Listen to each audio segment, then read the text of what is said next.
Welcome to Twisted Truths, where betrayal meets brutal payback, and where the most unexpected twists expose what people are really capable of. This story isn't just shocking, it's personal. My name is Marion. I'm a civil engineer, 42 years old, and until recently, I thought I understood what love, loyalty, and marriage meant. I lived in a modest but comfortable home in Michigan, the kind of place where golden leaves lined the drive in autumn and the air always smelled faintly of pine. The house was a wedding gift from my wife's family. At one point, I thought that meant something. I lived there with my wife, Leah, and our 13-year-old daughter, Jamie, my heartbeat. Jamie is one of those rare children who still believes in goodness, who holds doors open for strangers and calls her grandmother just to hear her voice. But that goodness didn't come from Leah. It came from my mother, Rosalind. Mom moved in with us about 8 months ago. Her heart was failing. She needed round-the-clock monitoring, and there was no way I was letting her live alone and struggle through that. After Dad passed 4 years ago, I promised I'd take care of her no matter what. I thought Leah understood. But the moment Mom crossed the threshold into our home, Leah changed. She didn't yell. She didn't throw tantrums. She was worse. She got cold. Leah would walk right past Mom without saying a word. If my mother dropped something, she'd sigh loudly or mutter under her breath. Once, I saw her smirk when Mom struggled to get up from the couch. A smirk. As if it were funny. I tried to talk to her. I told her this was temporary, that Mom didn't have long, that I needed her support, not as a wife, but as a human being. Her response: "I'm not your nurse, Marion. She's your mother. Not mine." Jamie, bless her, was the opposite. She'd sit beside Mom and listen to her stories about the old days. They'd bake together, even though the cookies always came out slightly burned, and Jamie would write down the recipes in this little blue notebook she carried everywhere. But even Jamie couldn't shield Mom from Leah's disdain. One day I came home and found Jamie crying. Leah had yelled at her for leaving a mess in the kitchen while she and Mom were baking. A mess. That mess was flour dust and a few cookie crumbs, nothing more. I confronted Leah that night. I asked her, begged her, to try. Just try. She rolled her eyes. I didn't marry into this to become a caregiver, Marion. Those words stayed with me. Like rust on steel. But I held it all together. For Mom. For Jamie. For what I thought was still a marriage. That illusion shattered the night I left for a work trip to Ohio. When I left for that business trip, I already had a bad feeling. Mom had been weak for days, short of breath, cold hands, trembling. I had laid everything out, her medication schedule, Dr. Rizzo's contact information, and a printed list of signs to watch for in case her condition worsened. I sat Leah down that night. 5 days, I said. Just 5. Please take care of her. She nodded. Not even looking up from her phone. Yeah. I'm not an idiot, Marion. Something in me wanted to stay. Cancel the trip. But I didn't. I had clients to meet, a promotion on the line, and medical bills piling up. I told myself Leah would manage. I told myself I had to trust her. I was wrong. It was day 4. I was grabbing a rushed sandwich between site inspections when my phone buzzed. Jamie's name. That alone was enough to send ice through my veins. She never called during school hours. I picked up. Jamie? Her voice was trembling. Dad, it's Grandma. She collapsed. She was gasping, then she couldn't speak. I called the ambulance. They took her to the hospital. What? Where's your mom? Silence. She's not here, Dad, Jamie said, voice cracking. She left this morning. There's a note. She said she was going to Florida. I dropped the sandwich. I barely remember driving. I know I ran out on the job site. I know I blew every speed limit on the way home. My mind kept going to Jamie, 13, all alone, dialing 911 for her grandmother. And Leah? Gone. Off sunbathing somewhere while our daughter held our family together. I called Leah. Voicemail. Again. Voicemail. When I finally arrived at the hospital, Jamie was curled up in a chair outside the ICU. Her hoodie was too big, her eyes too red, her hands too cold. She flew into my arms, sobbing so hard I thought her little chest would cave in. "She's not waking up, Dad," she cried. She was shaking so bad. I didn't know what to do. I held her. I told her she did everything right. And then I went in to see Mom. Nothing prepares you for seeing someone you love like that, so still, so frail, machines breathing for them. I sat beside her, whispering things I hoped she could still hear, how much I loved her, how brave Jamie was, how sorry I was for leaving. When I came back out, Jamie handed me the note. "Marion. I need a break. I'm going to Florida with my mom and the girls. Tracy's old enough to look after your mother. Don't call. I'll be back when I'm ready. Leah." That was it. No explanation. No apology. Just abandonment printed in blue ink. Jamie looked up at me, her face pale, but her voice steady. "She's been so mean to Grandma, Dad. You don't even know." And then Jamie told me everything. "She yelled at her the night you left," Jamie said.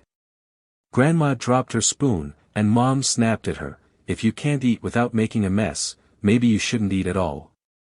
My fists clenched. My own mother, who once worked 3 jobs just to buy me a bicycle, humiliated in her final days. And by the woman I married. She wouldn't even give her the med sometimes, Jamie added. "I tried, Dad. I really tried to help. But Mom kept saying she wasn't a maid." I couldn't breathe. Guilt wrapped around my throat like a noose. "You did more than I ever could have asked, sweetheart," I said. "You were her angel." I stayed at the hospital that night. Jamie curled up on the cot beside me. We didn't sleep. We listened to machines beep and watched nurses come and go. The next morning, I called Leah. This time, she answered. Poolside. Holding a fruity drink. Laughing in the background. "What's with all the calls?" she said lazily. "You know I'm trying to relax." I told her Mom had nearly died. That Jamie had to call the ambulance. That she had left a 13-year-old child to care for someone in critical condition. Her response. "Oh, come on, Marion. Don't be dramatic. Your mom's always pretending to be sicker than she is." I couldn't believe it. She sipped her drink while I stood in a hospital hallway praying my mother wouldn't die. Then she said it. "She's a burden, Marion. Admit it. You're just too soft to say it out loud."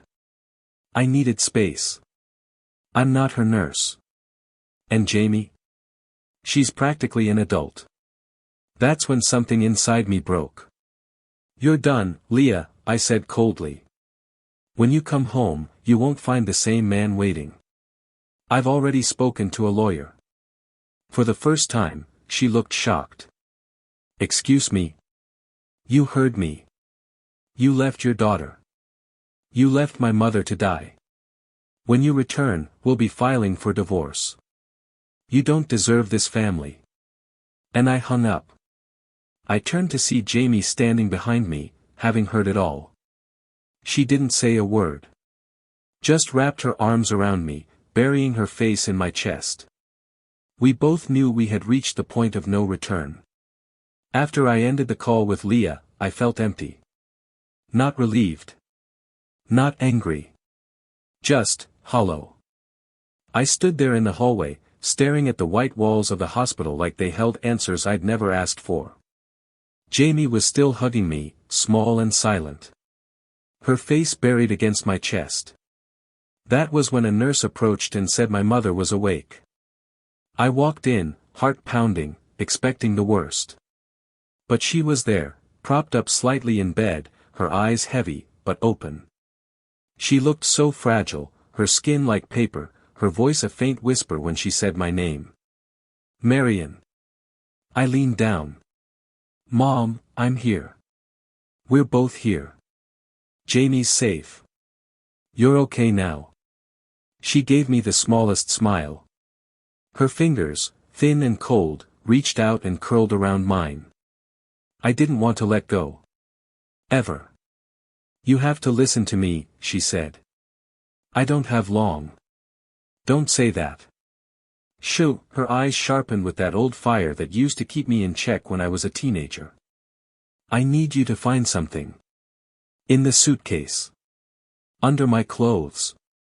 There's an envelope. Okay, I'll look later. No. Now, Marion. Don't wait. I kissed her forehead and nodded. Jamie stayed with her while I rushed home, heart racing. What was she talking about? Why now?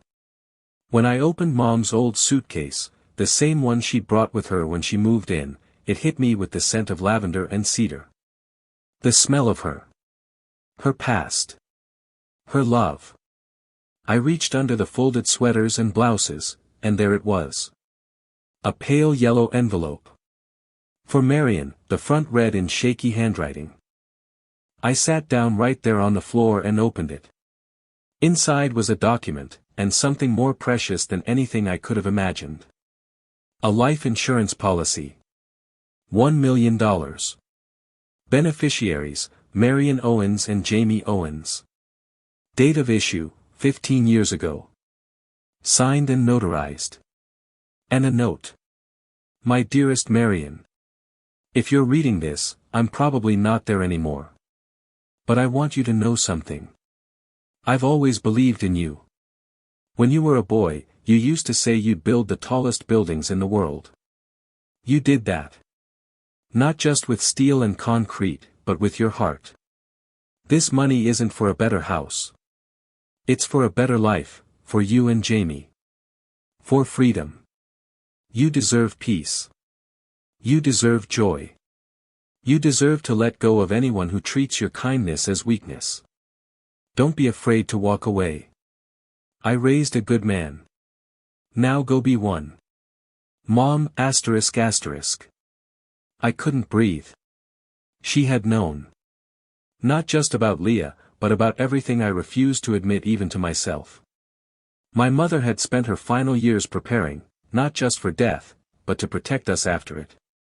And she never said a word. I held the envelope to my chest, tears spilling freely now. Not for the money. Not for the shock. But for the silent way she'd carried that burden so I wouldn't have to. She never told me. She just trusted me to find it when the time came. And now it had. When I returned to the hospital, Jamie was sitting beside Mom, reading aloud from the old recipe notebook. Her voice was soft, reverent. Like she was reading scripture.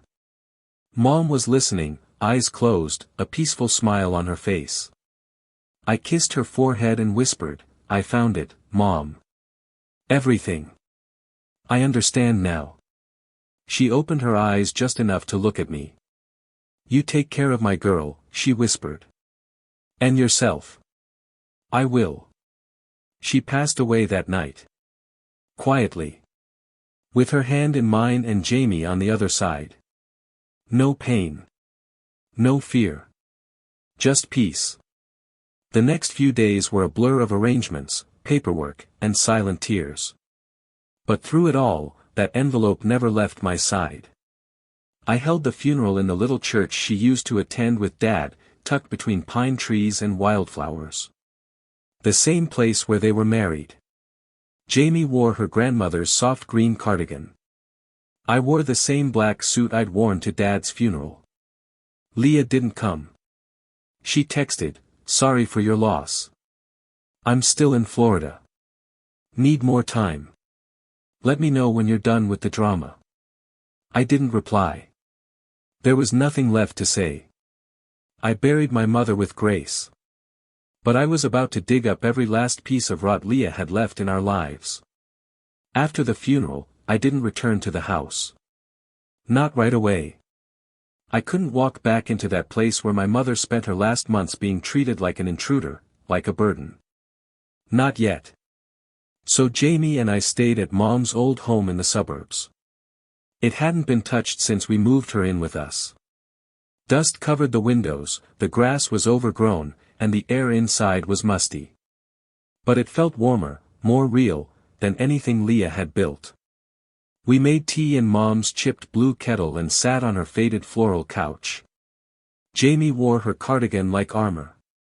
"Dad," she said, voice steady, "we can't go back there. I don't want to be around her." "You won't have to," I promised. "We're going to do this the right way." I'd already made the call. David Coleman, a longtime family friend, and my father's former legal partner. A lawyer with a spine of steel and a heart built for justice. I told him everything. From the abandonment, to the hospital, to Leah's little vacation in Florida.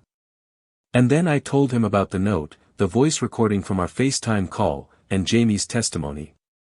He listened. Didn't interrupt once. Then he said one word. "Good. Marion," he said, "not only do you have enough to divorce her, you have enough to destroy her in court." I didn't want destruction. I wanted justice. I wanted Leah to feel what it meant to be left. To be stripped of control, status, comfort. The way she stripped my mother of dignity. The way she left Jamie sobbing beside an ambulance. So we made a plan. The divorce papers were drawn up that week. Full custody of Jamie. No claim to my mother's life insurance. No claim to Mom's house. And no financial compensation beyond what Leah brought into the marriage. David helped file a restraining clause, citing negligence and emotional harm. And because Michigan law recognized her actions as abandonment during medical crisis, we had leverage. "Leah thinks she's untouchable," David said. "Let's show her she's not." He sent the paperwork via courier. I made sure she signed for it herself, still tanning in Florida, probably sipping some neon cocktail. 3 hours later, she called. I didn't answer. She texted. "What the hell is this? Are you serious? You're ruining everything." Then. "You can't take Jamie from me. She's my daughter too." And finally. "This is a bluff. You don't have the guts." I ignored it all. Instead, I sat with Jamie on the front porch of Mom's house. We cleaned the garden together that weekend, pulling weeds and planting little lavender sprouts in the soil. Her idea. "For Grandma," she said. "She always loved lavender." "She still does," I said. "She's watching us." Jamie smiled. But her eyes were tired. She'd grown up too fast in just a week. I made her another promise that night: "You will never have to be the adult in this house again. That's my job now." On Monday morning, I walked into the house Leah and I used to share. Alone. She was back. Standing in the kitchen like nothing had happened, sunglasses on her head, scrolling through her phone. I didn't raise my voice. I didn't throw things. I just set the envelope with the divorce papers on the table between us. "You had time to party," I said. "Now it's time to face the truth." She blinked. Laughed. "You're joking." "No. You're going to sign those papers. And you're going to walk away with whatever you came into this marriage with. Nothing more." She sneered. "You think you can kick me out of my own house? It's not your house.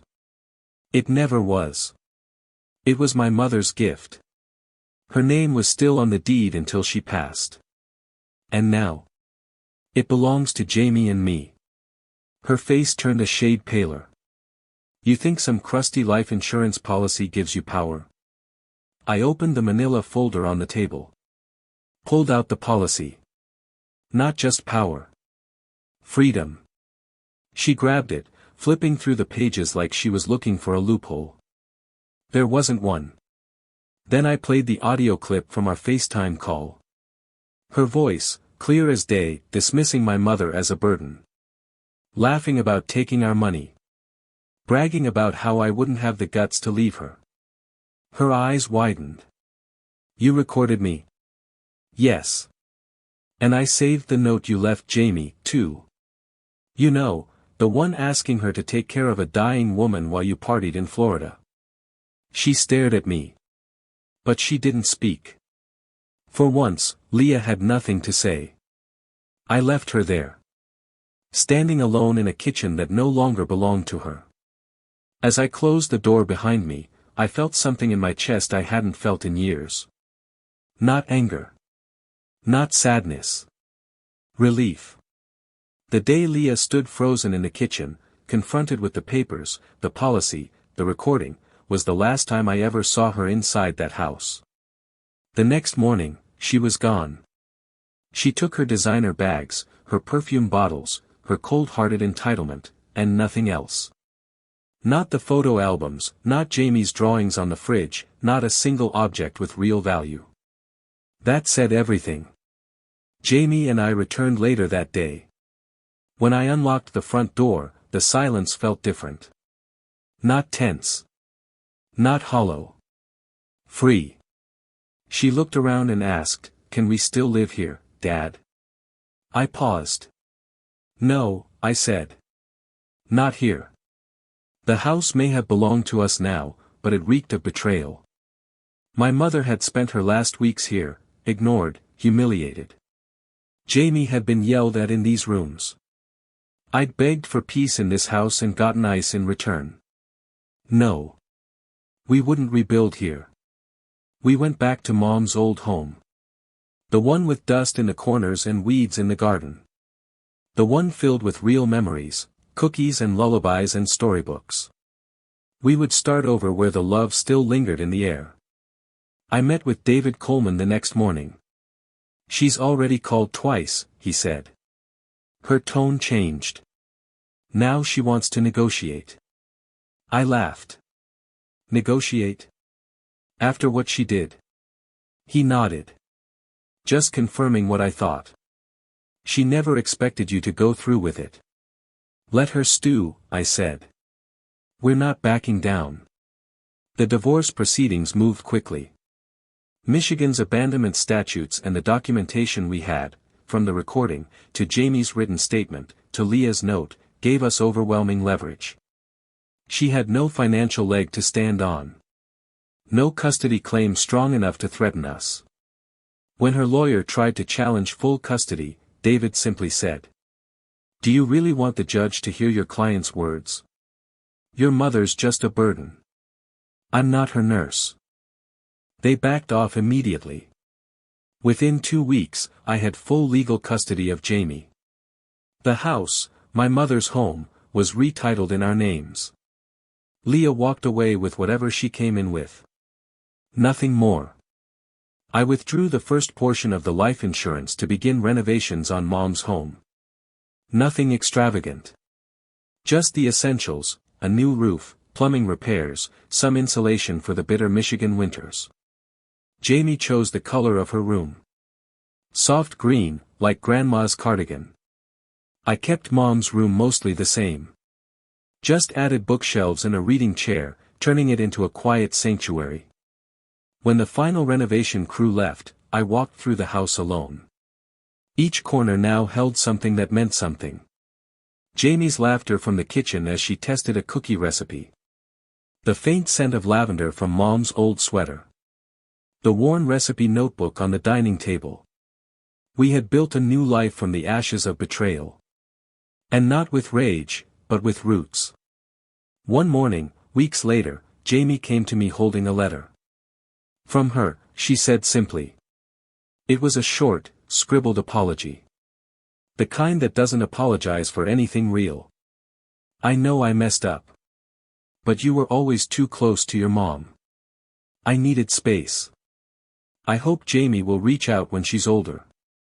I handed it back to Jamie. She didn't read it. She just tore it in half and dropped it in the trash. Then she looked at me and said the one sentence I'd been waiting to hear. "We're better without her, aren't we?" I nodded. We always were. Later that night, I opened Mom's recipe notebook and found a loose photo tucked between the pages. It was Jamie, age 4, sitting on my mother's lap, flour on her cheeks, grinning wide. Mom had written in the corner, "She has your spirit, Marion. But she'll outshine us both." I smiled. Execution wasn't always about revenge. Sometimes, it was about reclaiming. Rebuilding. Choosing peace over pain. But the story wasn't over. Not yet. Because Leah hadn't truly felt the consequences. And she was about to. It happened on a Thursday morning, quiet, sunny, unassuming. I was sipping coffee on the back porch of my mother's old home, watching Jamie plant lavender in the soil with her hands caked in dirt and joy. We had found peace. I had let go of the anger, or so I thought. That's when David Coleman called. "Marion, you have a minute?" Something came across my desk. "What is it?" He paused, then said, "It's about Leah." My heart clenched, not out of fear, but out of the cautious curiosity you feel when you think you've closed the final chapter and suddenly realize there's still an epilogue. "I wasn't going to tell you," David said, "but I figured you'd rather hear it from me than the news." "The news?" She filed a motion. Quietly. Challenging the insurance policy. Says she has reason to believe the funds were meant to support the family unit, and therefore, she's entitled to a portion. I froze. She what? She's trying to make a legal claim, he continued. Alleges the money should have been discussed during the divorce. She's leaning on the fact that you used some of it to renovate property she once lived in. That was rich. The woman who screamed about not wanting to be my mother's nurse now wanted a slice of the inheritance she spat on. She's bluffing, I said. She has no legal right to it. David chuckled. Of course not. But she's trying to start trouble. I think it's about more than money. I knew what he meant. Leah wasn't used to losing. She didn't care about the money, she cared that she hadn't won. That she'd been outplayed, exposed, and discarded. And now she was trying to claw back dignity through paperwork. Should we respond? I asked. No, he said. Not yet. Let her embarrass herself. I've got something better in the works. That night, I sat with Jamie on the porch and told her the truth. Your mom, she's trying to challenge Grandma's insurance. Jamie blinked. Seriously? She won't win. But I wanted you to know. Jamie nodded slowly, lips tight. Then she got up, went inside, and returned with something in her hand. The little blue notebook. The one with Grandma's cookie recipes. The one she'd carried since she was 10. She opened it to the last page and said, I wrote something. It wasn't a recipe. It was a speech. 2 weeks later, David invited us to a community charity banquet, an event for the Heart Disease Foundation I'd donated to in my mother's name. They wanted to honor Rosalind publicly.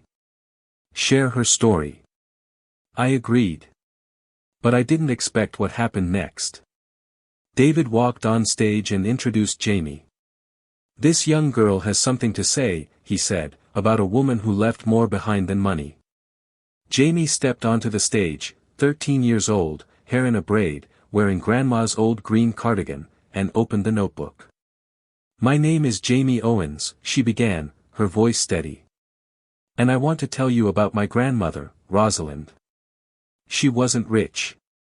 She didn't have a college degree. But she had more love than anyone I've ever known. When she got sick, she moved in with us, and instead of being treated with kindness, she was treated like a problem by someone who was supposed to be family. The room fell silent.